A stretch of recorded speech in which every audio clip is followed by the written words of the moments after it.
In Milwaukee, you might notice a flash of soft brown with warm orange tones. That's the female northern cardinal.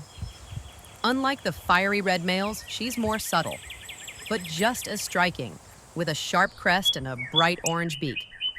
She's here year-round, braving the cold Wisconsin winters. At dawn, you might even hear her sing. Something rare for female songbirds, but cardinals are special that way. In spring, she carefully builds a cup nest in shrubs or low trees, laying a few pale speckled eggs. While she incubates, the male often feeds her, a quiet partnership that keeps the family strong. At backyard feeders, she's a regular cracking sunflower seeds or nibbling fruit.